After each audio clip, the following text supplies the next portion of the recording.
11 മലയാളികളിൽ 7 പേരെയാണ് തിരിച്ചറിഞ്ഞത്. കൊല്ലം, പത്തനംതിട്ട, കോട്ടയം സ്വദേശികളാണ് മരിച്ചത്.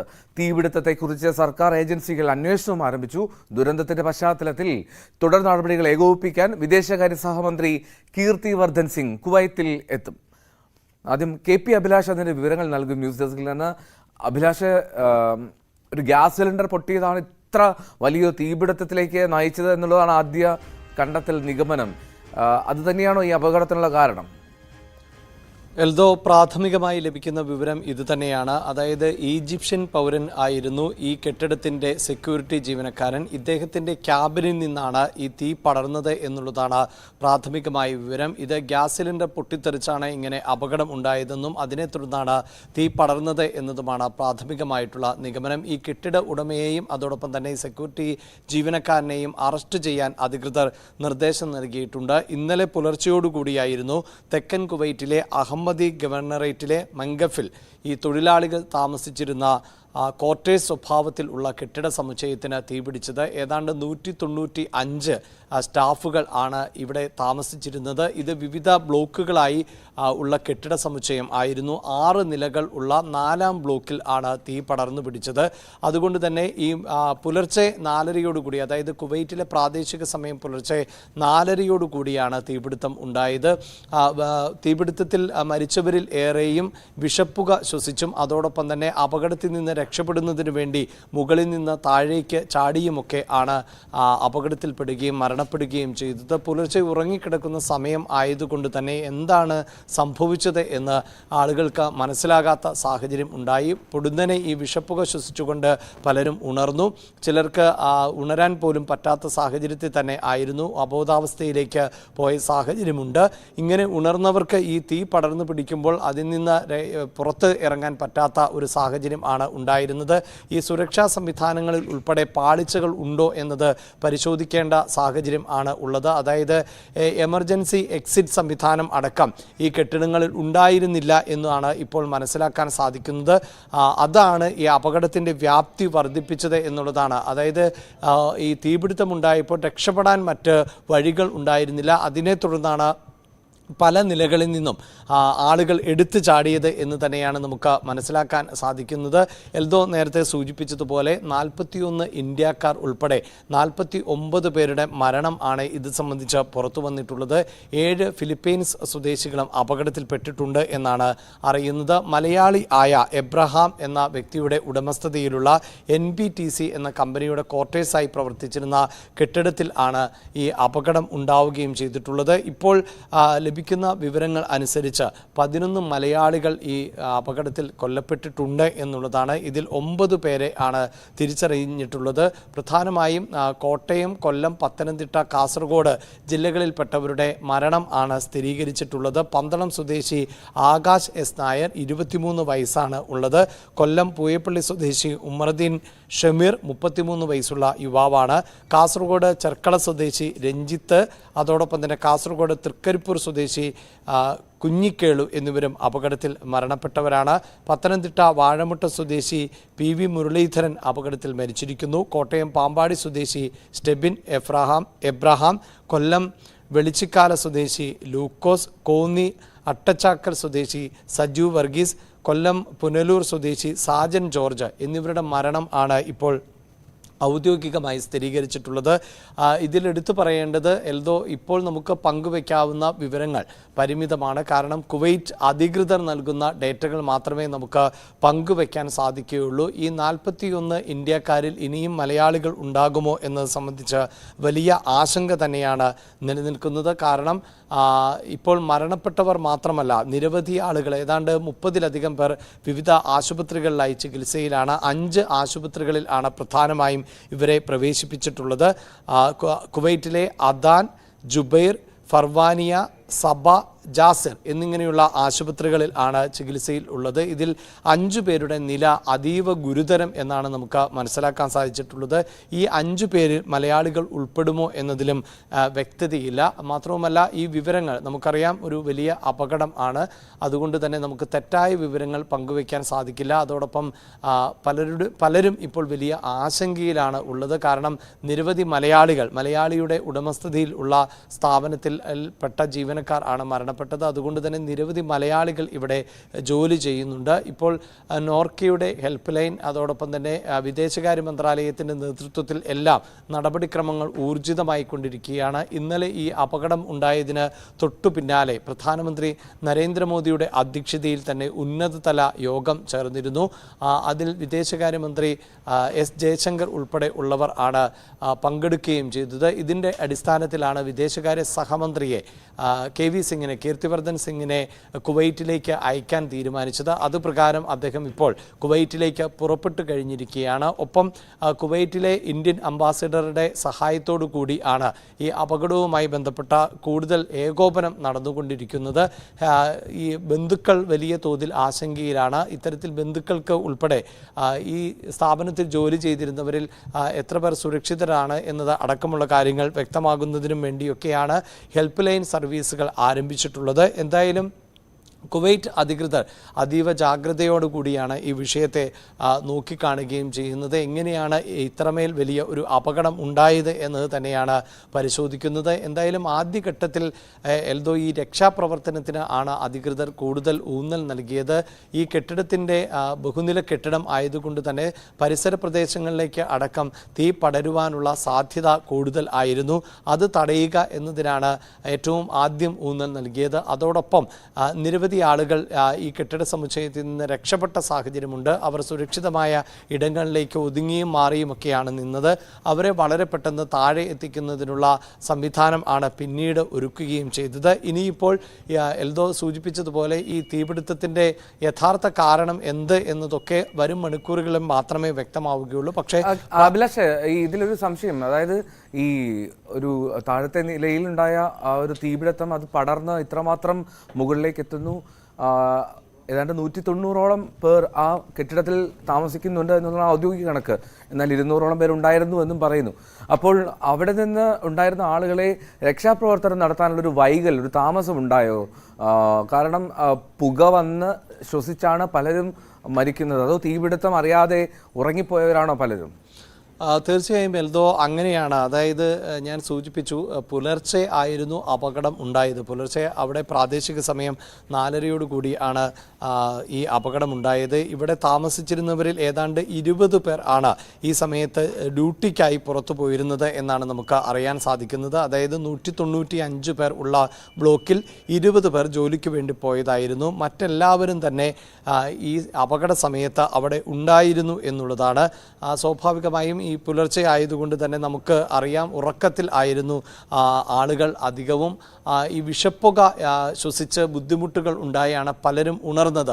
അതിനുശേഷം സ്വാഭാവികമായും നമുക്ക് അങ്ങനെയൊരു സാഹചര്യം ഊഹിക്കാവുന്നതേയുള്ളൂ. എന്താണ് സംഭവിക്കുന്നത് എന്ന് തിരിച്ചറിയാൻ പറ്റാത്ത ഒരു സാഹചര്യം തന്നെയാണ് അത്.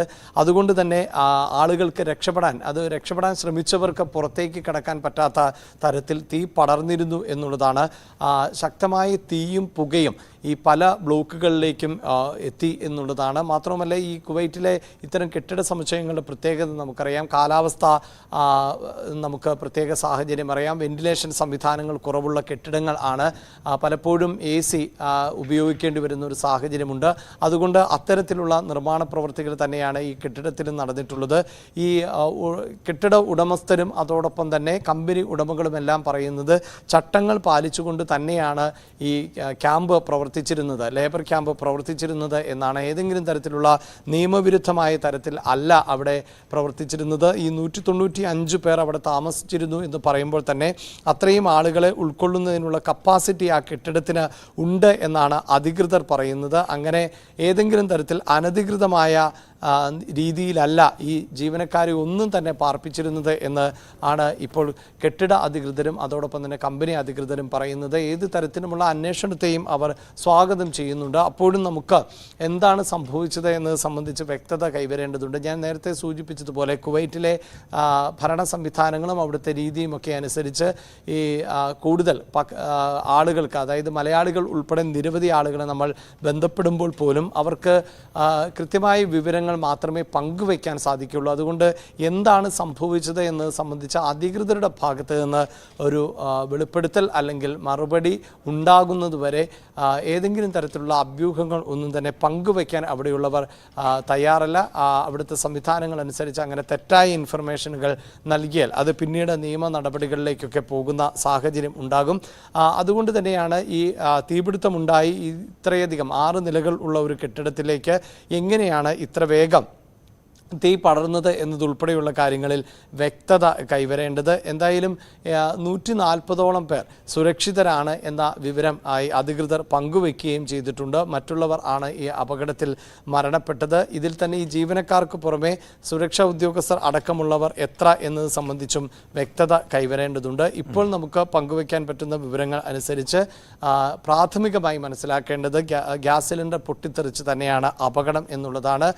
ഒരുപക്ഷെ ഈ സുരക്ഷാ ജീവനക്കാരൻ്റെ ക്യാബിനിൽ നിന്നാണ് എന്ന് പറയുമ്പോൾ പോലും അദ്ദേഹം പാചകം ചെയ്യുന്ന സമയത്തായിരുന്നു, അല്ലെങ്കിൽ മറ്റേതെങ്കിലും തരത്തിലുള്ള അപകടങ്ങൾ അവിടെ ഷോർട്ട് സർക്യൂട്ടോ അങ്ങനെയൊക്കെ ഉണ്ടായി അതിനുശേഷമാണോ സിലിണ്ടർ പൊട്ടിത്തെറിച്ചത്, ഏത് തരത്തിലാണ് ഇങ്ങനെ ഒരു പൊട്ടിത്തെറിക്കിലേക്ക് കടന്നത് എന്നതിൽ ഒക്കെ ഇനിയും കൂടുതൽ വ്യക്തത കൈവരേണ്ടതുണ്ട്. എന്തായാലും കേരളത്തെ സംബന്ധിച്ചിടത്തോളം ഏറെ ദുഃഖകരമായ ഒരു സാഹചര്യമാണ്. നിരവധി പ്രവാസികൾ ഉണ്ട് എന്ന് നമുക്കറിയാം. മാത്രവുമല്ല ഈ കമ്പനിയിൽ അധികവും ജോലി ചെയ്യുന്നത് പത്തനംതിട്ട സ്വദേശികളായിട്ടുള്ള മലയാളികൾ എന്നാണ് നമുക്ക് അറിയാൻ സാധിച്ചിട്ടുള്ളത്. അതോടൊപ്പം തന്നെ കോട്ടയം, കൊല്ലം, കാസർഗോഡ് ഉൾപ്പെടെയുള്ള മേഖലകളിൽ നിന്ന് വർഷങ്ങളായി ഈ സ്ഥാപനത്തിൽ ജോലി ചെയ്യുന്നവർ ഉൾപ്പെടെയുണ്ട്. ഈ കഴിഞ്ഞ ഏതാനും ദിവസങ്ങൾക്ക് മുമ്പ്, അവധിക്ക് ദിവസത്തിന് മുമ്പ് അവിടെ എത്തിയവരുണ്ട്. അതോടൊപ്പം ഓണത്തിന് ഉൾപ്പെടെ തിരിച്ചു വരാൻ കാത്തിരുന്നവർ ഉണ്ട്. അങ്ങനെ കുടുംബവുമായി നിരന്തരം ബന്ധം പുലർത്തുന്ന, നമുക്കറിയാം വീഡിയോ കോൾ അടക്കം ഇപ്പോൾ പുറത്തുവരുന്ന വിവരങ്ങൾ, പല ബന്ധുക്കളും ഈ മരണപ്പെട്ടവരെ അടക്കം ഏതാനും മണിക്കൂറുകൾക്ക് മുമ്പ് പോലും, അതായത് അവർ ഉറങ്ങാൻ പോകുന്നതിന് മുമ്പ് പോലും കുടുംബവുമായി വീഡിയോ കോൾ ചെയ്യുകയും ബന്ധപ്പെടുകയും ഒക്കെ ചെയ്തിരുന്നവർ ആണ് എന്നുള്ളതാണ്. അങ്ങനെ എല്ലാവരും കുടുംബവുമായി കൃത്യമായി ബന്ധം പുലർത്തിയിരുന്നവർ തന്നെയാണ്. അപകടം എന്നത് മലയാളികളെ സംബന്ധിച്ചിടത്തോളം അല്ലെങ്കിൽ ബന്ധുക്കളെ സംബന്ധിച്ചിടത്തോളം ഇപ്പോഴും ഉൾക്കൊള്ളാൻ പറ്റാത്ത ഒന്നാണ്. എന്തായാലും ഈ മൃതദേഹം ഉൾപ്പെടെ നാട്ടിലേക്ക് എത്തിക്കാൻ, എത്രയും പെട്ടെന്ന് എത്തിക്കാനുള്ള നടപടികളാണ് ഊർജിതമായി മുന്നോട്ട് കൊണ്ടുപോയിക്കൊണ്ടിരിക്കുന്നത്. ഇന്നലെ കേന്ദ്ര സഹമന്ത്രി കൂടിയായ ജോർജ് കുര്യൻ ഇക്കാര്യം മാധ്യമങ്ങളോട് വ്യക്തമാക്കുകയും ചെയ്തു. പ്രധാനമന്ത്രി നേരിട്ട് തന്നെയാണ് സാഹചര്യം വിലയിരുത്തുന്നത്. ഇനിയിപ്പോൾ മരിച്ചവരുടെ മൃതദേഹങ്ങൾ എത്രയും പെട്ടെന്ന് നാട്ടിലേക്ക് എത്തിക്കുക എന്നതിനാണ് കൂടുതൽ ഊന്നൽ നൽകുന്നത്. കേന്ദ്ര സർക്കാർ അടിയന്തര സഹായം എന്ന നിലയിൽ മരിച്ചവരുടെ ബന്ധുക്കൾക്ക് 2 ലക്ഷം രൂപയുടെ അടിയന്തര സഹായം ആണ് ഇപ്പോൾ പ്രഖ്യാപിച്ചിട്ടുള്ളത്. അതോടൊപ്പം തന്നെ ഈ എൽദോ ഒരു കാര്യം കൂടി സൂചിപ്പിക്കേണ്ടത്, ഈ പൊള്ളലേറ്റവരെ സംബന്ധിച്ചും നമുക്ക് വ്യക്തത കൈവരുന്നില്ല എന്നുള്ളതാണ്. നമുക്ക് പ്രാഥമികമായി ലഭിക്കുന്ന വിവരങ്ങളിൽ ഈ കെട്ടിടങ്ങളിൽ നിന്ന് എടുത്തു ചാടിയവർക്ക് ഗുരുതരമായ പരിക്കുണ്ട്. അതുപോലെ വിഷപ്പുക ശ്വസിച്ച് അവസാന ഘട്ടത്തിലൊക്കെ രക്ഷാപ്രവർത്തനത്തിൻ്റെ ഭാഗമായി എത്തിച്ചവർക്ക് ഗുരുതരാവസ്ഥയിൽ തന്നെയാണ്.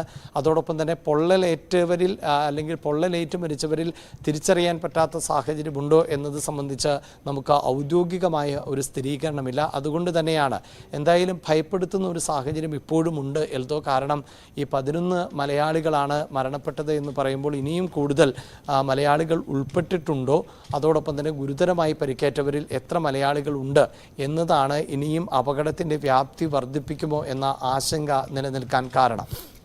അതാണ് പ്രധാനപ്പെട്ട കാര്യം. നമ്മൾ ഇനിയും മരണത്തിൻ്റെ നിരക്ക് ഉയരുമോ എന്നുള്ളൊരു ആശങ്ക നിലനിൽക്കുന്നു. ഇതുവരെ 49 പേരുടെ മരണമാണ് കുവൈറ്റ് ഔദ്യോഗികമായി സ്ഥിരീകരിക്കുന്നത്.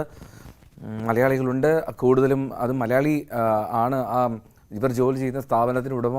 അത്തരത്തിൽ ഒരുപാട് ഇന്ത്യക്കാർ ആ സ്ഥാപനത്തിൽ ജോലി ചെയ്യുന്നു എന്നുള്ളതാണ്. ഏതാണ്ട് 200ഓളം പേർ ആ കെട്ടിടത്തിൽ താമസിച്ചിരുന്നു. ഞാൻ അഭിലാഷ് കെപിയിലേക്ക് മടങ്ങിയെത്താം. ഞാൻ ഒന്ന് കാസർഗോഡേക്ക് പോവുകയാണ്.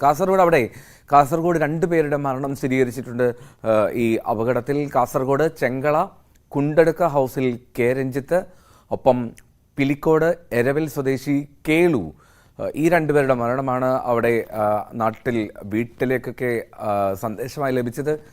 KV ബൈജു കാസർഗോഡ് ചേരുന്നുണ്ട്. ബൈജു, ഈ 2 ആളുകൾ, അവരുടെ ബന്ധുക്കളൊക്കെ എന്താണ് പറയുന്നത്? ഈ കെട്ടിടത്തിൽ പരിചയമുള്ള മറ്റാളുകളൊക്കെ ഉണ്ടോ? ഇവരൊക്കെ ആയിട്ട് ബന്ധപ്പെടാൻ സാധിക്കുന്നുണ്ടോ? അങ്ങനെ എന്തെങ്കിലും വിശദാംശങ്ങൾ അവർ പറയുന്നുണ്ടോ?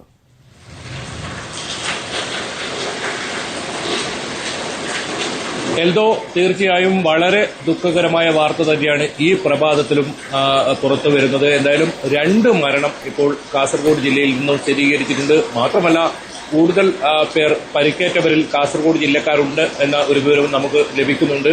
എന്തായാലും ചെങ്കള കുണ്ടെടുക്കത്തെ രഞ്ജിത്ത്, ഒപ്പം തൃക്കരിപ്പൂർ എളമ്പച്ചിയിൽ താമസക്കാരനായ കുഞ്ഞിക്കേളു, ഇവരുടെ 2 പേരുടെയും മരണങ്ങളാണ് ബന്ധുക്കൾ സ്ഥിരീകരിച്ചത്. പക്ഷേ ഇവരുടെ വീട്ടുകാരോട് ഇപ്പോഴും ഈ വിവരം പറഞ്ഞിട്ടില്ല എന്നാണ് നമുക്ക് മനസ്സിലാക്കാൻ സാധിക്കുന്നത്. കാരണം ഈ മൃതദേഹങ്ങൾ എന്നാണ് നാട്ടിലേക്ക് തിരിച്ചു കൊണ്ടുവരാൻ പറ്റും, അത്തരം കാര്യങ്ങളിൽ ഒരു സ്ഥിരീകരണം ഉണ്ടായതിനു ശേഷം വീട്ടുകാരെ അറിയിച്ചാൽ മതിയെന്ന ഒരു തീരുമാനത്തിലാണ് ഈ ബന്ധുക്കൾ ഉള്ളത്. എന്തായാലും വലിയ ഞെട്ടലിൽ തന്നെയാണ് ബന്ധുക്കളും ഒപ്പം സുഹൃത്തുക്കളും. ഈ രഞ്ജിത്ത് കഴിഞ്ഞ 10 വർഷമായി ഇത്തരത്തിൽ കുവൈത്തിലെ ഈ കമ്പനിയിൽ ജോലി ചെയ്തു വരികയാണ്. 1 വർഷം മുൻപാണ് തന്റെ വീട്ടിന്റെ പാലുകാച്ചൽ ചടങ്ങിനായി രഞ്ജിത്ത് നാട്ടിലേക്ക് എത്തിയത്. എന്തായാലും രവീന്ദ്രൻ രമണി ദമ്പതികളുടെ മകനാണ്.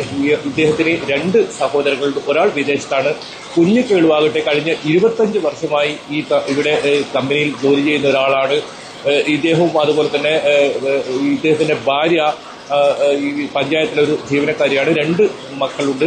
ഏതായാലും നമുക്ക് മറ്റൊരു വിവരം ലഭിക്കുന്നത് തൃക്കരിപ്പൂർ സ്വദേശിയായ നളിനാക്ഷിനെ ഈ അപകടത്തിൽ ഗുരുതരമായി പരിക്കേറ്റുവെന്നാണ്. ഇദ്ദേഹം മറ്റൊരു സ്വകാര്യ കമ്പനിയിൽ ജോലി ചെയ്യുന്ന ആളാണ്. ഈ സംഭവത്തിനെ തുടർന്ന് 3ാം നിലയിൽ നിന്നും താഴേക്ക് ചാടുമ്പോൾ ഇയാൾക്ക് വലിയ ഗുരുതരമായ പരിക്ക് പറ്റിയ ഒരു വാട്ടർ ടാങ്കിലേക്കാണ് അദ്ദേഹം എടുത്തു ചാടിയെന്ന് പറയുന്നു. ഇദ്ദേഹം ഒരു സാമൂഹ്യ പ്രവർത്തകൻ കൂടിയായിരുന്നു. ജീവകാരുണ്യ മേഖലയിൽ വളരെ സജീവമായ ഒരാളാണ്. ഇദ്ദേഹം കഴിഞ്ഞ 6 മാസം മുൻപാണ് നാട്ടിലേക്ക് വന്നിരുന്നത്. എന്തായാലും ഇദ്ദേഹത്തിന്റെ ഗുരുതര പരിക്ക് എന്ന വിവരവും നമുക്കിപ്പോൾ സ്ഥിരീകരിക്കുന്നുണ്ട്. ഏതായാലും കൂടുതൽ പേർ കാസർഗോഡ് ജില്ലക്കാർ ഇത്തരത്തിൽ അപകടത്തിൽപ്പെട്ടിട്ടുണ്ട് എന്ന് തന്നെയാണ് നമുക്ക് ലഭിക്കുന്ന വിവരം. ഇതിൽ ഒരു സ്ഥിരീകരണം വരേണ്ടതുണ്ട്. വരും മണിക്കൂറുകളിൽ ഇത് സംബന്ധിച്ച സ്ഥിരീകരണം ഉണ്ടാവും. മരിച്ചവരിലും കാസർഗോഡ് ജില്ലക്കാർ കൂടുതൽ ഉൾപ്പെട്ടിട്ടുണ്ടെന്ന വിവരവും നമുക്ക് എന്തായാലും ലഭിക്കുന്നുണ്ട്. ഏതായാലും നീണ്ട വർഷക്കാലത്തെ പ്രവാസ ജീവിതത്തിനൊടുവിൽ ഇത്തരത്തിൽ ജീവിതം കരുപ്പിടിപ്പിക്കാൻ ആയി പ്രവാസ ജീവിതം നയിച്ച 2 ജീവനുകളാണ് ഇപ്പോൾ കത്തിക്കരിഞ്ഞ് ഇല്ലാതായിരിക്കുന്നത്. ഏതായാലും വളരെ ദുഃഖകരമായ വാർത്ത തന്നെയാണ് ഈ പ്രഭാതത്തിൽ പങ്കുവെക്കാനുള്ളത്. എന്തോ ബൈജു, ഈ 2 പേരുടെ മരണം ഔദ്യോഗികമായിട്ട് സ്ഥിരീകരിക്കപ്പെടുന്നു. പക്ഷേ മറ്റുള്ളവർ ഇവിടെ പരിക്കേറ്റവർ കാസർഗോഡ് നിന്ന് വീണ്ടും ഉണ്ട് എന്ന് പറയുമ്പോൾ ഈ കമ്പനിയിൽ തന്നെ ജോലി ചെയ്യുന്ന ഒരുപാട് പേർ അവിടെ ഉണ്ടെന്നാണോ, അല്ലെങ്കിൽ ആ കെട്ടിടത്തിൽ ഒരുപാട് പേർ കാസർഗോഡ് നിന്നുള്ളവരും ഉണ്ടായിരുന്നു എന്നുള്ളതാണോ?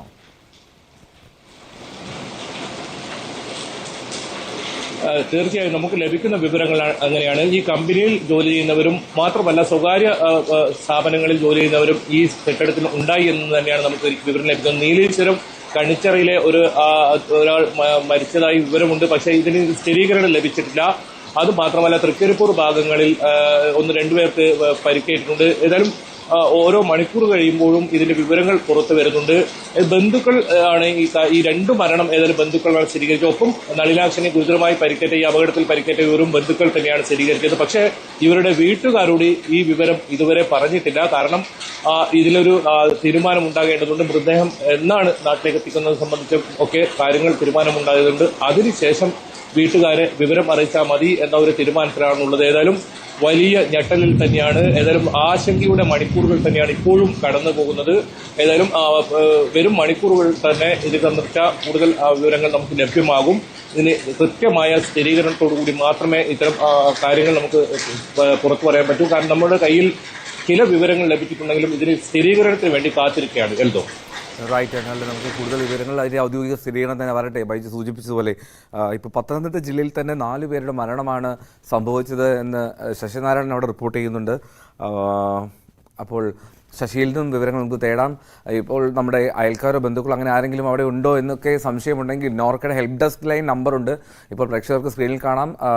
താഴത്തെ ബ്രേക്കിംഗ് ന്യൂസ് ടിക്കർ ഭാഗത്ത് അതിൽ നോർക്ക ഹെൽപ്പ് ഡെസ്ക് നമ്പർ പ്രസിദ്ധീകരിച്ചിട്ടുണ്ട്. അതിൽ ബന്ധപ്പെടാവുന്നതാണ്. 24 മണിക്കൂർ ഹെൽപ്പ് ഡെസ്ക് നമ്പറാണ്. അപ്പോൾ ആ നമ്പറുകളിൽ വിളിച്ചാൽ നമുക്ക് കൂടുതൽ വിവരങ്ങൾ ലഭ്യമാകും. ആശങ്ക ഒഴിവാക്കുകയും ചെയ്യാം. എന്നാലും അഭിലാഷ് KP തുടരുന്നു. അഭിലാഷ്, ഈ മലയാളിയുടെ കമ്പനിയാണ്. അപ്പോൾ അത് എവിടെയുള്ള ആളാണ് ഉടമസ്ഥൻ? അത്തരത്തിലുള്ള വിവരങ്ങൾ എന്തെങ്കിലും ലഭ്യമാണോ? ഈ കെട്ടിടത്തിൽ താമസിച്ചത് മുഴുവനും ആ മലയാളിയുടെ കമ്പനിയിലെ ജോലിക്കാരായിരുന്നോ? എന്താണ് അവിടെ നിന്നുള്ള വിവരം? എൽദോ സൂചിപ്പിച്ചതുപോലെ അതായത് 24 മണിക്കൂറും പ്രവർത്തിക്കുന്ന നോർക്കയുടെ ഗ്ലോബൽ കോൺടാക്ട് സെന്ററിന്റെ ടോൾ ഫ്രീ നമ്പർ അടക്കം ഇപ്പോൾ പുറത്തുവിട്ടിട്ടുണ്ട്. അത് നമ്മുടെ സ്ക്രീനിൽ കാണാൻ സാധിക്കുന്നുണ്ട്. അതോടൊപ്പം തന്നെ നോർക്കയുടെ ഹെൽപ്പ് ഡെസ്ക് പ്രവർത്തനം ആരംഭിച്ചിട്ടുണ്ട്. പേര് സഹിതമുള്ള വിവരങ്ങൾ ആണ് ഇപ്പോൾ പുറത്തുവിട്ടിട്ടുള്ളത്. ഒപ്പം എൽദോ സൂചിപ്പിച്ച മലയാളി ആയ ആൾ ആണ് ഇപ്പോൾ ഈ എബ്രഹാം എന്നു പേരുള്ള ആളിൻ്റെ കമ്പനി ആണ് ഇത്. അതുകൊണ്ട് തന്നെയാണ് അദ്ദേഹത്തിൻ്റെ സ്വദേശവും ഈ പത്തനംതിട്ട മേഖലയിൽ തന്നെ എന്നാണ് അറിയാൻ സാധിക്കുന്നത്. ആ കമ്പനിയെക്കുറിച്ച് തന്നെ അതിൻ്റെ പ്രവർത്തനങ്ങളെ സംബന്ധിച്ച് തന്നെ പറയുന്നത് ആ മേഖലയിൽ നിന്ന് മാത്രമുള്ള മലയാളികൾക്ക് കൂടുതൽ തൊഴിലവസരങ്ങൾ നൽകിയിട്ടുള്ള ഒരു സ്ഥാപനം എന്ന നിലയിൽ തന്നെയാണ് പൊതുവെ വിലയിരുത്തപ്പെടുകയും ചെയ്യുന്നത്. അതുകൊണ്ടാണ് പത്തനംതിട്ട കോട്ടയം മേഖലകളിൽ നിന്ന് കൂടുതൽ മരണസംഖ്യ ഇനിയും ഉയർന്നേക്കുവാനുള്ള സാധ്യതയുണ്ട് എന്ന് എടുത്തു പറയേണ്ടത്.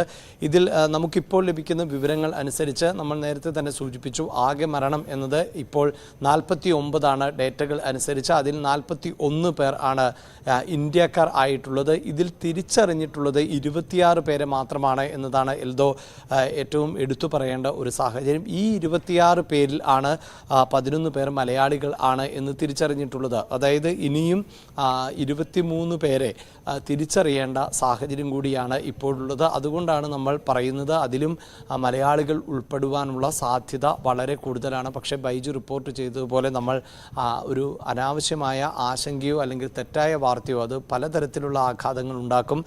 ഇപ്പോൾ തന്നെ ഇവരുടെ ബന്ധുക്കൾ ഒക്കെ വലിയ ആശങ്കയിലാണ്. അതുകൊണ്ട് തെറ്റായ ഒരു വിവരം നമുക്ക് പങ്കുവയ്ക്കാൻ സാധിക്കില്ല.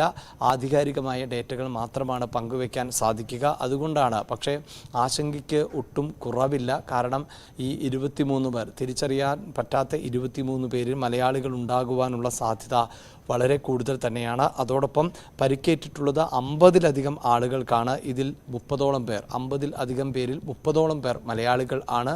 അതിൽ തന്നെ 5 പേരുടെ നില അതീവ ഗുരുതരമാണ്.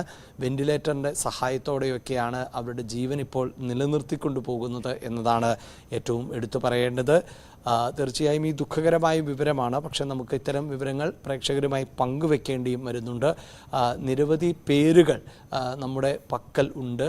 ആ പേരുകൾ വായിച്ചെടുക്കുമ്പോൾ അത് മലയാളികളുടെ പേരുകൾ എന്ന് തന്നെയാണ് നമുക്ക് മനസ്സിലാക്കാൻ സാധിക്കുന്നത്. കാരണം പേരുകളുടെ സ്വഭാവം നമുക്കറിയാമല്ലോ. ഇപ്പോൾ 41 ഇന്ത്യക്കാരുണ്ടെങ്കിൽ അതിൽ മലയാളികളെ കൃത്യമായി തന്നെ നമുക്ക് ആ പേരുകൾ വായിച്ചാൽ മനസ്സിലാക്കാൻ സാധിക്കും.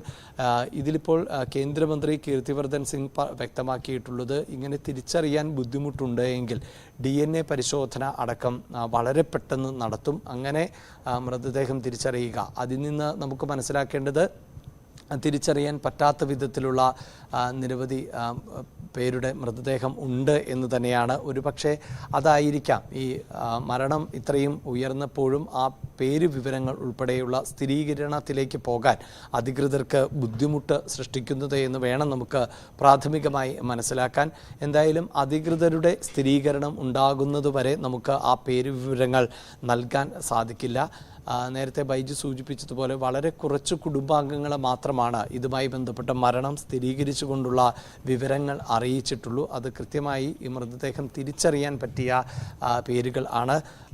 ഒപ്പം ഈ കുവൈറ്റ് അധികൃതരുടെ പക്കലും അതോടൊപ്പം തന്നെ കമ്പനിയുടെ പക്കലും ഒക്കെ ഈ പേരുകളും ഡേറ്റകളും വളരെ കൃത്യമായി തന്നെ ഉണ്ട് എന്നതാണ്. കാരണം ഇവിടെ കൃത്യമായിട്ട് മാനദണ്ഡങ്ങൾ പാലിച്ച് പ്രവർത്തിക്കുന്ന ഒരു ഇടം കൂടിയാണല്ലോ കുവൈറ്റ്. അപ്പോൾ അതുകൊണ്ട് തന്നെ കൂടുതൽ വ്യക്തത വരും സമയങ്ങളിൽ തന്നെ ഉണ്ടാകുമെന്ന് പ്രതീക്ഷിക്കാം. KP, ഒരു നിമിഷം, ഞാൻ ഈ പത്തനംതിട്ടയിലാണല്ലോ ഏറ്റവും കൂടുതൽ ഈ ദുരന്തം എക്സ്പെക്ട് ചെയ്യുന്ന അത്രമാത്രം ആളുകൾ അവിടെ ഉണ്ടായിരുന്നു എന്ന് പറയപ്പെടുന്നു. അപ്പോൾ ശശിനാരായണൻ പത്തനംതിട്ടയിൽ ചേരുന്നുണ്ട്. ശശി, 4 പേർ പത്തനംതിട്ടയിൽ തന്നെ മരിച്ചു എന്നുള്ള വിവരം വരും. നേരത്തെ KP സൂചിപ്പിച്ചതുപോലെ ഈ കമ്പനിയുടെ ഉടമ പത്തനംതിട്ട സ്വദേശിയായിട്ടുള്ള എബ്രഹാമാണ്. അപ്പോൾ അതുകൊണ്ട് തന്നെ ആ പ്രദേശത്ത് നിന്ന് കൂടുതൽ ആളുകളെ അവിടെ ജോലിക്ക് കൊണ്ടുപോയിരുന്നു. അപ്പോൾ അവിടെ നിന്നുള്ള നിരവധിയായിട്ടുള്ള ആളുകൾ ആ കെട്ടിടത്തിൽ താമസിച്ചിരുന്നു എന്നും വിവരമുണ്ട്. ഇപ്പോൾ സ്ഥിരീകരിക്കപ്പെട്ട ആളുകൾ ആരൊക്കെയാണ്? മരണം സ്ഥിരീകരിക്കപ്പെട്ടിരിക്കുന്നത് പത്തനംതിട്ടയിൽ നിന്ന് എത്ര പേരുടേതാണ്? പത്തനംതിട്ട സ്വദേശികളായ 4 പേരാണ് ഈ കുവൈറ്റിലുണ്ടായ തീപിടുത്തത്തിൽ മരണപ്പെട്ടിട്ടുള്ളത്. അത് പത്തനംതിട്ട വാഴവട്ട സ്വദേശി മുരളീധരൻ നായർ, പന്തളം മുടിയൂർക്കോണം സ്വദേശി ആകാശ്, കോന്നി അട്ടച്ചാക്കൽ സ്വദേശി ഷജി വർഗീസ്. ഇപ്പോൾ നമുക്ക് ലഭിച്ചിരിക്കുന്ന ഒരു വിവരം അനുസരിച്ചാണ് തിരുവല്ല മേപ്ല സ്വദേശി തോമസ് ഉമ്മൻ, 37 വയസ്സുള്ള തോമസ് ഉമ്മൻ എന്നിവരാണ് മരണപ്പെട്ടിട്ടുള്ളത്. ഏറെ സങ്കടകരമായ ഒരു വാർത്തയാണ്. പലരുടെയും ബന്ധുവീടുകളിലും വിവരങ്ങൾ പല മരണപ്പെട്ട ആളുകളുടെ ബന്ധുക്കളെ അറിയിക്കാതിരിക്കുന്ന സാഹചര്യം കൂടി ചില വീടുകളിലുണ്ട്. എന്തായാലും വളരെ ദുഃഖകരമായ ഒരു കാര്യമാണ്. കാരണം ഈ മലയാളികൾ 10-11 പേര് മരിച്ചതിൽ 4 പേരും പത്തനംതിട്ട ജില്ലക്കാരാണ്. ഈ ആകാശ് പന്തളം സ്വദേശിയായ ആകാശ് 8 വർഷമായി അവിടെ ജോലി ചെയ്യുന്ന വ്യക്തിയാണ്. 1 വർഷം മുമ്പ് നാട്ടിൽ വന്ന് മടങ്ങിപ്പെട്ടുള്ള ഓഗസ്റ്റിലേക്ക് ഓണത്തിന് വരാനിരിക്കുന്ന ഒരു സമയമായിരുന്നു. അഭിവാദനാണ്. എന്തായാലും ഇത്തരം ഉള്ള ഒരു സംഘടന പലപ്പോഴും നമുക്കറിയാം, നമ്മുടെ നാടുകളിൽ വിദേശത്ത് ജോലി പോയി വളരെ പ്രതീക്ഷയോട് കുടുംബാംഗങ്ങളൊക്കെ പ്രതീക്ഷിച്ചിരിക്കുമ്പോഴാണ് ഇത്തരം ഒരു സങ്കടകരമായ വാർത്ത വരുന്നത് എന്നുള്ള കാര്യമാണ് നമുക്ക് പങ്കുവയ്ക്കാനുള്ളത്. എന്തായാലും കുവൈറ്റിലെ ഈ പത്തനംതിട്ട തിരുവല്ല സ്വദേശിയുടെ അതിലുള്ള കമ്പനിയാണെന്നാണ് നമുക്ക് അറിയാൻ കഴിയുന്നത്. അതുകൊണ്ട് തന്നെ മലയാളികൾ, പത്തനംതിട്ട ജില്ലക്കാരായ മലയാളികൾ ഇനിയും ഈ കമ്പനിയിൽ ജോലി ചെയ്തിട്ടുള്ള അവരുടെ കണക്കുകൾ കൃത്യമായി നമുക്ക് ലഭിച്ചില്ല. അത് നേരത്തെ സൂചിപ്പിച്ചുള്ള അവിടുത്തെ ഗവൺമെന്റുമായി ബന്ധപ്പെട്ടുള്ള അധികാരികളുടെ ആധികാരികമായ രേഖകൾ ലഭിച്ചെങ്കിൽ മാത്രമേ അത്തരം കാര്യങ്ങൾ നമുക്ക് പറയാൻ കഴിയുള്ളൂ. എന്തായാലും ആശങ്ക ഉണ്ടാകുന്ന ഒരു സാഹചര്യമുണ്ട്. അത്ര പേര് മലയാളികൾ കൂടുതൽ ഈ കമ്പനിയിൽ ജോലി ചെയ്തിട്ടുണ്ടെന്നുള്ള കാര്യം അറിയാം. പക്ഷെ അത് ആരൊക്കെയാണ്, ഇത്തരത്തിൽ അപകടത്തിൽ പെട്ടിട്ടുണ്ടോ അല്ലെങ്കിൽ മരണപ്പെട്ടിട്ടുണ്ടോ അല്ലെങ്കിൽ എന്തെങ്കിലും സാഹചര്യത്തിൽ തീവ്രപരിചരണ വിഭാഗത്തിലാണോ എന്നുള്ള കാര്യങ്ങളൊക്കെ അവിടുന്ന് ഔദ്യോഗികമായ ഒരു വിശദീകരണം ലഭിച്ചെങ്കിൽ മാത്രമേ നമുക്ക് പങ്കുവയ്ക്കാൻ കഴിയുള്ളൂ. എന്തായാലും 4 പേരാണ് പത്തനംതിട്ട ജില്ലയിൽ നിന്നും ഈ കുവൈറ്റിലെ തീപിടുത്തത്തിൽ നഷ്ടമായിരിക്കുന്നത്. എന്തായാലും ഇവിടെ മൃതദേഹങ്ങൾ നാട്ടിലെത്തിക്കുന്നതിനുള്ള നടപടികൾ സർക്കാരുമായി ബന്ധപ്പെട്ട് കേന്ദ്ര ഗവൺമെന്റും ഒക്കെ അതിന്റെ നടപടി പൂർത്തിയാക്കിയതിനു ശേഷമായിരിക്കും മൃതദേഹങ്ങൾ നാട്ടിലെത്തിക്കുക.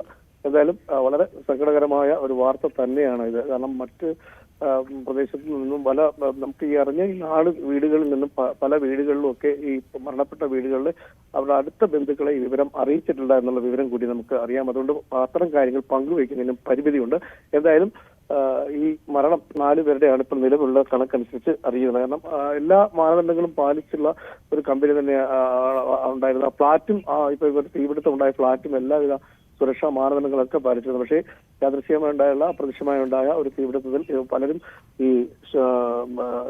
പുക ശ്വസിച്ചും അതുപോലെ തന്നെ രക്ഷപ്പെടാനുള്ള വെപ്രാളത്തിൽ അത് പുറത്തേക്ക് ചാടി നോക്കിയാണ് ഇത്തരം ഒരു സാഹചര്യം മരണം ഉണ്ടാവാൻ കാരണമെന്നാണ് അറിയുന്നത്. എന്തായാലും വിവരങ്ങൾ ഇനി ലഭിച്ചെങ്കിൽ മാത്രമേ നമുക്ക് മറ്റ് കാര്യങ്ങൾ കൂടുതൽ നമുക്ക് പങ്കുവെക്കാൻ കഴിയുള്ളൂ. ഇവരുടെ മൃതദേഹങ്ങൾ, മരണപ്പെട്ട മൃതദേഹങ്ങൾ ബന്ധപ്പെട്ട അധികൃതരുമായി ബന്ധപ്പെട്ട അധികൃതർ അതിന്റെ നടപടി ചെയ്ത് നാട്ടെത്തിക്കാനുള്ള ശ്രമങ്ങൾ തുടരും. എൽദോ, ശശി, ഇവര് എത്ര നാളായി ഒക്കെ അവിടെ കുവൈത്തിൽ തന്നെ ജോലി ചെയ്യുന്നവരാണ്? ദീർഘനാളുകളായി ഇതേ കമ്പനിയിൽ തന്നെ ജോലി ചെയ്യുന്ന ആളുകളാണ് ഈ മരിച്ച 4 പേരും? നിലവിൽ ആകാശ് 8 വർഷമായി കുവൈറ്റിൽ ജോലി ചെയ്ത് വരുന്ന വ്യക്തിയാണ്. 1 വർഷം മുമ്പാണ് നാട്ടില് പന്തളത്ത് വീട്ടിലെത്തിയിട്ട് തിരിച്ച് പോയത്. ഈ ഓണത്തെ, അതായത് ഓഗസ്റ്റിൽ തിരിച്ചു വരുമെന്നുള്ള വീട്ടുകാരെ അറിയിക്കുകയും ചെയ്തിരുന്നു. അത്തരത്തിൽ വർഷങ്ങളായി ജോലി ചെയ്യുന്നവരാണ്. അതുപോലെ തന്നെ കോന്നി അട്ടച്ചാക്കൽ സ്വദേശി ഷജി വർഗീസും ഇത്തരത്തിൽ അവിടെ വിദേശ ജോലി ചെയ്തു വരുന്നത്. അത് നേരത്തെ ഇങ്ങനെ കമ്പനി ഉണ്ടായിരുന്നു എന്നാണ് നമുക്കറിയാൻ കഴിയുന്നത്. എന്തായാലും 4 പേരും പലരും വീട്ടിൽ തലേന്ന് രാത്രി വീഡിയോ കോളൊക്കെ ആയി സംസാരിച്ച ആളുകളുമുണ്ട്. അതിനിടയിലാണ് ഇത്തരം ഒരു അപകടം ഉണ്ടായത്. എന്തായാലും വലിയ നഷ്ടം പത്തനംതിട്ട ജില്ലയെ സംബന്ധിച്ചും വീട്ടുകാരെ, കുടുംബത്തിനെ സംബന്ധിച്ചും വളരെ കഷ്ടം തന്നെയാണ് ഇവരുടെ വേർപാട് ഉണ്ടാക്കിയിട്ടുള്ളത്. കൂടുതൽ പേര് ഇനി ഉണ്ടാകുമെന്നൊരു സൂചന നമുക്ക് അങ്ങനെ പറയാൻ കഴിയുള്ളൂ. കാരണം കൂടുതൽ പേർ ഉണ്ടാകാൻ സാധ്യതയുണ്ടെന്നുള്ളതാണ്. പത്തനംതിട്ട ജില്ലയിലെ കമ്പനി ആയതുകൊണ്ട് തന്നെ പത്തനംതിട്ടക്കാരായ മലയാളികൾ അവിടെ ഉണ്ടാകാൻ സാധ്യതയുണ്ട്. അവരെ സംബന്ധിച്ചുള്ള വിവരങ്ങൾ ഇനിയും ബന്ധപ്പെട്ട അധികൃതരിൽ നിന്ന് ലഭിച്ചെങ്കിൽ മാത്രമേ നമുക്ക് അത് കൃത്യമായി കണക്ക് അറിയാൻ കഴിയുള്ളൂ. എന്തായാലും 4 പേരുടെ മരണവിവരമാണ് നമുക്ക് ലഭിച്ചിട്ടുള്ളത്. 4 പേരും, ഒരാള് പത്തനംതിട്ട വാഴമുട്ട സ്വദേശി മുരളീധരൻ നായരും, കോന്നി അട്ടച്ചാക്കൽ സ്വദേശി ഷജി വർഗീസ്, പന്തളം സ്വദേശി ആകാശ്, ഇപ്പോൾ ആദ്യമായി ഇപ്പോൾ ഉടൻ നമ്മൾ അല്പസമയം പറഞ്ഞ ആളാണ് തിരുവല്ല മേപ്ല സ്വദേശി തോമസ് ഉമ്മൻ, 37 വയസ്സുള്ള. ഇത്രയും 4 പേരുടെയാണ് വിവരങ്ങൾ ഔദ്യോഗികമായി നമുക്ക് ലഭിച്ചിട്ടുള്ളത്. അതിനെയും മറ്റു കാര്യങ്ങൾ തിരിച്ചറിയാത്ത മൃതദേഹങ്ങൾ കൂടിയുണ്ട്, ചികിത്സയുള്ളവരുണ്ട്. അവരുടെയൊക്കെ പൂർണ്ണമായ ഒരു വിവരം ലഭിച്ചെങ്കിൽ മാത്രമേ കൃത്യമായി നമുക്കൊരു വിവരം പങ്കുവയ്ക്കാൻ കഴിയുള്ളൂ. ഓക്കെ, ശശിയാണ് പത്തനംതിട്ടയിൽ വിവരങ്ങൾ പങ്കുവച്ചത്. ശശി നാരായണൻ എന്തായാലും കൂടുതൽ വിവരങ്ങൾ ലഭിക്കുന്ന മുറയ്ക്ക്, സ്ഥിരീകരിക്കുന്ന വിവരങ്ങൾ ലഭിക്കുന്ന മുറയ്ക്ക് നമുക്ക് പങ്കുചേരാം. KP അഭിലാഷിലേക്ക് ഞാൻ വീണ്ടും പോവുകയാണ്. അഭിലാഷ്, ഇപ്പോൾ ശശി സൂചിപ്പിച്ചതുപോലെ ഈ ആശങ്കപ്പെടുത്തുന്ന ഒരു കാര്യം, ഈ പത്തനംതിട്ടയിൽ നിന്ന് ഒരുപാട് പേർ അവിടെ ജോലി ചെയ്യുന്നു. നേരത്തെയും KP സൂചിപ്പിച്ചു. കൂടുതൽ കണക്കുകൾ വരുമ്പോൾ അതിൽ ഇനിയും മലയാളികൾ ഉണ്ടാകാതിരിക്കട്ടെ എന്ന് ആഗ്രഹിക്കാം. പക്ഷെ അപ്പോഴും ഈ അപകടത്തിൻ്റെ ഒരു തീവ്രത അത് അതിഭീകരമാണ്. ഈ കുവൈറ്റ് സർക്കാർ വളരെ ശക്തമായി നടപടിയെടുക്കുന്ന സർക്കാരാണ്. പ്രത്യേകിച്ചും ഈ ഔദ്യോഗികമായിട്ടുള്ള കൃത്യമായിട്ടുള്ള രേഖകളൊക്കെ പാലിച്ച് തന്നെ കെട്ടിടത്തിൽ താമസം ഉൾപ്പെടെ അനുവദിക്കൂ, അങ്ങനെ എല്ലാ നടപടിക്രമങ്ങളും പാലിക്കുന്ന ഒരു ഇടത്ത് ഇത്തരത്തിലൊരു അപകടം സംഭവിച്ചു. എന്തൊക്കെയാണ് സർക്കാർ തലത്തിൽ ഉണ്ടാകുന്ന ഇടപെടലുകൾ, നടപടികൾ എന്തൊക്കെയാണ് കുവൈറ്റ് എടുത്തിട്ടുള്ളത്? എൽദോ, നമ്മൾ നേരത്തെ സൂചിപ്പിച്ചതുപോലെ മലയാളിയായ KJ എബ്രഹാമിൻ്റെ ഉടമസ്ഥതയിലുള്ള NBTC എന്ന കമ്പനിയുടെയും അതോടൊപ്പം തന്നെ ഹൈവേ സൂപ്പർ മാർക്കറ്റ് എന്ന സ്ഥാപനത്തിലെയും ജീവനക്കാരാണ് ഈ ഫ്ലാറ്റ് സമുച്ചയത്തിൽ താമസിച്ചിരുന്നത് എന്നതാണ്. KJ എബ്രഹാമിനെ സംബന്ധിച്ചിടത്തോളം അദ്ദേഹം വളരെ ചെറുപ്പത്തിൽ നമുക്ക് ഡേറ്റകൾ പരിശോധിക്കുമ്പോൾ 22ാമത്തെ വയസ്സിൽ ഈ വിദേശത്ത് എത്തുകയും പിന്നീട് പതിറ്റാണ്ടുകളായി അവിടെ തുടരുകയും ചെയ്യുന്ന വ്യവസായിയാണ്. വലിയ വ്യവസായിയായി വളർന്ന ഏതാണ്ട് 4000 കോടി രൂപയുടെ അസറ്റ് ഉള്ള വിവിധ മേഖലകളിൽ ഉൾപ്പെടെ construction, real estate, hotel, logistics, അങ്ങനെ വിവിധ മേഖലകളിൽ ഉൾപ്പെടെ വ്യക്തിമുദ്ര പതിപ്പിച്ചിട്ടുള്ള ഒരു വ്യവസായി കൂടിയാണ്. അതുകൊണ്ട് തന്നെ തീർച്ചയായും ഈ പ്രവാസി എന്ന നിലയിൽ ഒരു വ്യവസായിയോട് നമുക്കറിയാം പലപ്പോഴും ഈ ഗൾഫ് രാജ്യങ്ങൾ വലിയ തോതിൽ അവരുമായി മികച്ച സൗഹൃദം, പ്രത്യേകിച്ച് മലയാളി വ്യവസായികളുമൊക്കെയായി മികച്ച സൗഹൃദം പുലർത്തുന്ന സാഹചര്യമുണ്ട്. അതോടൊപ്പം തന്നെ നിയമം കർശനമായി പാലിക്കപ്പെടുന്ന രാജ്യം കൂടിയാണ്. ഇവിടെ ഇപ്പോൾ ഈ സ്പോൺസറും ഈ ബിൽഡിങ്ങിൻ്റെ ഓണറും ഒരാൾ തന്നെ ആയിരുന്നു എന്നാണ് നമുക്ക് മനസ്സിലാക്കാൻ സാധിച്ചിട്ടുള്ളത്. അതുകൊണ്ട് തന്നെ സ്പോൺസറിൽ നിന്ന്, ഈ ബിൽഡിംഗ് ഓണറിൽ നിന്ന് കൂടുതൽ കാര്യങ്ങൾ അന്വേഷിച്ചറിയുമ്പോൾ മാത്രമാണ് ഏതെങ്കിലും തരത്തിൽ അനധികൃതമായോ അല്ലെങ്കിൽ നിയമവിരുദ്ധമായോ കെട്ടിടം പ്രവർത്തിച്ചിരുന്നോ എന്നതിൽ വ്യക്തത കൈവരികയുള്ളൂ. അതിനപ്പുറത്ത് നമുക്കറിയാം ലേബർ ക്യാമ്പുകളിൽ കൂടുതൽ ആളുകൾ ചെറിയ പ്രദേശത്ത് തിങ്ങിപ്പാർക്കുന്ന സാഹചര്യം ഉണ്ട്. അത് അനുവദനീയവുമാണ്. അങ്ങനെ ഉള്ള കെട്ടിടത്തിൽ തന്നെയാണ് ഇവർ താമസിച്ചിരുന്നത് എന്നാണ് നമുക്ക് മനസ്സിലാക്കാൻ സാധിക്കുന്നത്. ഈ അപകടത്തിൻ്റെ വ്യാപ്തി വർദ്ധിപ്പിക്കുന്നത് ഈ എയർ കണ്ടീഷൻ സംവിധാനമടക്കം റൂമുകൾക്ക് നൽകിയിരുന്നു. അങ്ങനെ തൊഴിലാളികൾക്ക് ഒരു തരത്തിലുമുള്ള ബുദ്ധിമുട്ടും നേരിടാത്ത തരത്തിലുള്ള സൗകര്യങ്ങളാണ് ഒരുക്കി കൊടുത്തിരുന്നത് എന്നതാണ് ഇപ്പോൾ ഈ ബിൽഡിംഗ് ഓണർമാരുടെ ഭാഗത്തു നിന്നുണ്ടാകുന്ന പ്രതികരണം. അതോടൊപ്പം ഇത്രമേൽ ക്രെഡിബിലിറ്റി ഉള്ള വ്യവസായിയും അദ്ദേഹത്തിൻ്റെ സ്ഥാപനവുമൊക്കെയാണ്. അതുകൊണ്ട് തന്നെ ഏതെങ്കിലും തരത്തിൽ അനധികൃതമായോ അല്ലെങ്കിൽ നിയമവിരുദ്ധമായോ ആണ് ഇത് പ്രവർത്തിച്ചിരുന്നത് എന്ന് നമുക്ക് ഇപ്പോൾ പറയാൻ സാധിക്കില്ല. ആ സാധ്യത തള്ളിക്കളയാനും ആകില്ല. എന്തായാലും മലയാളി ആയതുകൊണ്ട് തന്നെ ഈ നിരണം, തിരുവല്ല ഉൾപ്പെടെയൊക്കെയുള്ള മേഖലകളിൽ നിന്ന് ഉള്ള മലയാളികൾ ആണ് അധികവും ഈ സ്ഥാപനത്തിൽ ജോലി ചെയ്തിരുന്നത് എന്ന് തന്നെയാണ് നമുക്ക് മനസ്സിലാക്കാൻ സാധിക്കുന്നത്. അതുകൊണ്ട് തന്നെയാണ് നമുക്ക് ആവർത്തിച്ച് പറയേണ്ടി വരുന്നത് 41 ഇന്ത്യക്കാർ മരണപ്പെട്ടു എന്ന് പറയുമ്പോൾ അതിൽ കൂടുതൽ മലയാളികൾ ഉണ്ടാകുവാനുള്ള സാധ്യത നമ്മൾ ആഗ്രഹിക്കുന്നത് അങ്ങനെ ആകരുത് എന്നാണ്. എങ്കിൽ പോലും പ്രവാസികളിൽ അധികവും മലയാളികൾ ആണ് എന്ന് നമുക്കറിയാം. കുവൈറ്റ് പോലുള്ള രാജ്യത്ത് മലയാളിയായ ഒരു ബിസിനസ്സുകാരൻ്റെ സ്ഥാപനത്തിൽ സ്വാഭാവികമായും മലയാളികൾ അധികമായി ഉണ്ടാകും. അതിൽ തന്നെ പതിറ്റാണ്ടുകളായി സ്ഥാപനത്തിൽ ജോലി ചെയ്യുന്നവർ ഉണ്ട്. ഏറെ നാളാകാതെ കുവൈറ്റിലേക്ക് എത്തിയ മലയാളികൾ ഉൾപ്പെടെ ഉള്ളവർ ഉണ്ട് എന്നാണ് നമുക്ക് മനസ്സിലാക്കാൻ സാധിക്കുന്നത്. കേന്ദ്ര സർക്കാരിനെ സംബന്ധിച്ചിടത്തോളം നമ്മൾ ഈ വാർത്ത റിപ്പോർട്ട് ചെയ്യുമ്പോൾ എത്ര മലയാളികൾ എന്നത് തന്നെയാണ് നമുക്ക് ആശങ്കയുണ്ടാക്കുന്നത്. പക്ഷേ കേന്ദ്ര സർക്കാരിനെ സംബന്ധിച്ചിടത്തോളം ഈ 41 ഇന്ത്യക്കാർ എന്നതാണ് വലിയ വെല്ലുവിളിയായി മാറിയിട്ടുള്ളത്. ഇവരെ എല്ലാവരെയും തന്നെ തിരിച്ചറിയേണ്ടതുണ്ട്.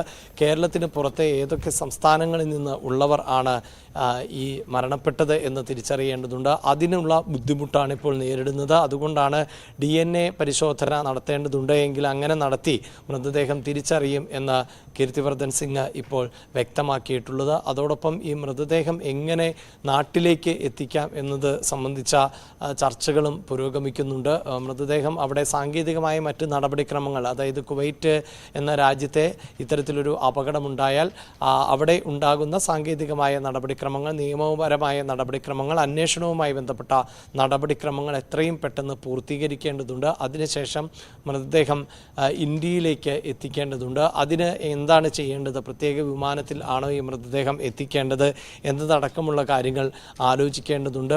അങ്ങനെ എത്തിക്കുന്ന മൃതദേഹം അതിപ്പോൾ എവിടെയുള്ള ഇപ്പോൾ കേരളത്തിൽ നിന്നുള്ളവരാണോ അധികം മരണപ്പെട്ടിട്ടുള്ളത് എങ്കിൽ എവിടേക്കാണ് മൃതദേഹം എത്തിക്കേണ്ടത്, എത്തിച്ച ശേഷം എങ്ങനെയാണ് ബന്ധുക്കൾക്ക് വിട്ടുകൊടുക്കേണ്ടത്, ഇത്തരം കാര്യങ്ങൾക്കിപ്പോൾ കൂടുതൽ ഊന്നൽ നൽകിക്കൊണ്ടിരിക്കുന്നു. അതായത് ഈ അംബാസഡറുമായി ഇത്തരം ആശയവിനിമയമാണ് നടന്നുകൊണ്ടിരിക്കുന്നത് എന്നാണ് അല്പസമയം മുമ്പ് കൂടി വിദേശകാര്യ മന്ത്രാലയത്തിൻ്റെ ഭാഗത്ത് നിന്ന് ഉണ്ടായിട്ടുള്ള പ്രതികരണം. എല്ലാ നടപടികളും ഏകോപിപ്പിക്കുന്നുണ്ട് എന്ന് പറയുമ്പോൾ തന്നെ അതിൽ മലയാളികൾ ആരൊക്കെ എന്നത് തന്നെയാണ് നമുക്ക് ആശങ്ക വർദ്ധിപ്പിക്കുന്നത്.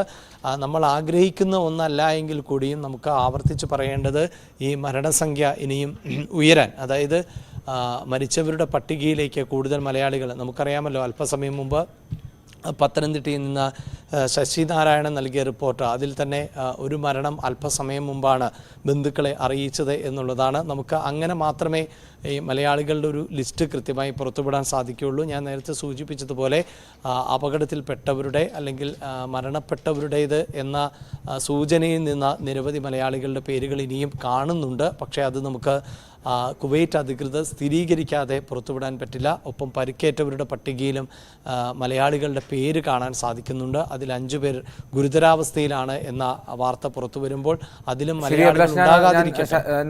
വ്യക്തമാണ്. എന്നാലും ഈ കൂടുതൽ കണക്കുകൾ അത് ആശങ്കപ്പെടുന്ന തരത്തിൽ ഉയരാതിരിക്കട്ടെ എന്ന് ആഗ്രഹിക്കുക മാത്രമാണ് നമുക്ക് ചെയ്യാൻ കഴിയുക. ഞാൻ ശരണ്യയിലേക്ക് ഇവിടുന്ന് പോകുന്നുണ്ട്. ശരണ്യ ആലപ്പുഴയിൽ നിന്നാണ് ചേർന്നത്. ശരണ്യ, അവിടെ ആരൊക്കെയാണ് ഈ അപകടത്തിൽ പെട്ടുപോയത്? ഈ ദുരന്തത്തിൽ മരണം സംഭവിച്ചത് ആർക്കൊക്കെയാണ് അവിടെ? ആലപ്പുഴ ജില്ലയിൽ നിലവിൽ മറ്റ് പേരുവിവരങ്ങളൊന്നും ലഭ്യമായിട്ടില്ല. അത്തരത്തിലൊരു ഈ അപകടത്തിൽപ്പെട്ടവരുടെ വിവരങ്ങൾ ലഭ്യമായിട്ടില്ല. മറിച്ച് പത്തനംതിട്ട ജില്ലയിൽ ആലപ്പുഴ ജില്ലയുടെ തൊട്ടടുത്ത ജില്ലയായ പത്തനംതിട്ടയിലാണ് ഇപ്പോൾ 3 മരണം സ്ഥിരീകരിക്കുകയും ഇപ്പോൾ 4ാമത്തെ ആളുടെ മരണം കൂടി ഇപ്പോൾ തിരുവല്ല സ്വദേശിയുടെ അപകടത്തിൽ ഉൾപ്പെട്ട് മരണപ്പെട്ടിട്ടുണ്ടെന്നുള്ള വിവരം ലഭ്യമായിട്ടുള്ളത്. ഇതിൽ പ്രധാനമായും പത്തനംതിട്ട സ്വദേശികളാണ്. അതായത് വാഴമുട്ടം സ്വദേശി PV മുരളീധരൻ, അദ്ദേഹത്തിന് 61 വയസ്സാണ്. അദ്ദേഹം വാഴമുട്ടം പുളുങ്ങുന്നെയ്തിൽ വടക്കേതിൽ PV മുരളീധരൻ നായർ എന്നാണ് അദ്ദേഹത്തിന്റെ വിശദാംശങ്ങൾ, പേരും മറ്റ് അഡ്രസ്സും ഒക്കെ തന്നെ. ഒപ്പം പന്തളം മുടിയൂർപ്പണം സ്വദേശി ആകാശ് S നായർ മരിച്ചിട്ടുണ്ട്. 31 വയസ്സാണ് ആകാശിന്. ആകാശ് 8 വർഷം മുമ്പാണ് വിദേശത്തേക്ക് പോയത്. പിന്നീട് അവിടെ നിന്നും 1.5 വർഷം മുമ്പ് മടങ്ങി എത്തിയിട്ടുണ്ടായിരുന്നു.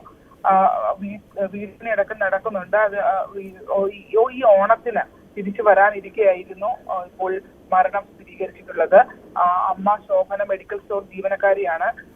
ഇന്നലെ വൈകിട്ടോടുകൂടി ഇവരുടെ വീട്ടിൽ, അതായത് ഈ പത്തനംതിട്ടയിൽ മരണപ്പെട്ട പലരുടെയും അടുത്ത ബന്ധുക്കളെ വിവരം അറിയിച്ചിട്ടില്ല എന്നുള്ളതാണ്. ഈ മുരളീധരൻ നായർ അടക്കമുള്ള ആളുകളുടെ ഭാര്യയും ഒക്കെ ഒന്നും വിവരം അറിയിച്ചിട്ടില്ല അവരുടെ കുടുംബം. അതുകൊണ്ട് തന്നെ അതീവ ദുഃഖകരമായ ഒരു അന്തരീക്ഷമാണ്. ഇവരോട് ഇനി കാര്യങ്ങൾ പറഞ്ഞ് മനസ്സിലാക്കുക എന്നുള്ളത്. ഈ തിരുവല്ല സ്വദേശിയും മരിച്ചിട്ടുണ്ട്. കോന്നി അട്ടച്ചാക്കൽ സ്വദേശി ചേന്നശ്ശേരിയിൽ സജീവ് വർഗീസ്, സജുവിന്റെയും വീട്ടില്, ഈ മരിച്ചവരിൽ ആകാശിന്റെ വീട്ടിൽ വെച്ചു. കാരണം ആകാശിന്റെ അമ്മ ആളുകൾ വരുന്നത് കണ്ട് ടെലിവിഷനിൽ കണ്ടാണ് മകന്റെ മരണവിവരം അറിഞ്ഞത്. ഒരു സഹോദരി മാത്രമാണ്, അച്ഛൻ നേരത്തെ മരിച്ചു പോയതാണ്. ബാക്കി ഉള്ളവരുടെ ഒന്നും വീടുകളിൽ ഇനിയും അടുത്ത ബന്ധുക്കളായിട്ടുള്ള ആളുകൾ, ഭാര്യയൊക്കെ ഉൾപ്പെടെയുള്ള ആളുകളെ ഒന്നും പലരെയും വിവരം അറിയിച്ചിട്ടില്ല എന്നുള്ളതാണ്. തിരുവല്ല സ്വദേശിയുടെ മരണവിവരം കൂടി ഇപ്പോൾ സ്ഥിരീകരിക്കുന്നുണ്ട്. അദ്ദേഹത്തിന്റെ പേരും വിശദാംശങ്ങളും ഒക്കെ അല്പസമയത്തിനകം തന്നെ ലഭ്യമാകും. പത്തനംതിട്ട ജില്ലയിലാണ് ഇതിന്റെ ഒരു വലിയ ആഘാതം. 4 പേരാണ് മരണമടഞ്ഞതായി ഇപ്പോൾ ഏറ്റവും ഒടുവിൽ വിവരം ലഭിച്ചിരിക്കുന്നത്. ശരി, ശരണ്യാണ് വിവരങ്ങൾ പങ്കുവച്ചത്. ശശിനാരായണനൊപ്പം KV ബൈജു ആണ് വിവിധ ഇടങ്ങളിൽ നിന്നും വിവരങ്ങൾ പങ്കുവച്ചത്. ഇതിൻ്റെ സമഗ്ര വിവരങ്ങൾ പങ്കുവച്ചത് KP അഭിലാഷ് ന്യൂസ് ഡെസ്കിൽ നിന്ന്. നമ്മളെന്താണെങ്കിലും ഈ വാർത്തയിൽ ഇതിൻ്റെ കൂടുതൽ വിവരങ്ങൾ വരുന്ന മുറയ്ക്ക് നമുക്കതിലേക്ക് വീണ്ടും വരാം. ഇതിനിടെ ഈ കുവൈറ്റ് ദുരന്തത്തിൻ്റെ പശ്ചാത്തലത്തിൽ ലോക കേരള സഭയുടെ ഉദ്ഘാടന സമ്മേളനവും സെമിനാറും അനുബന്ധ പരിപാടികളും ഒഴിവാക്കാൻ തീരുമാനമായി.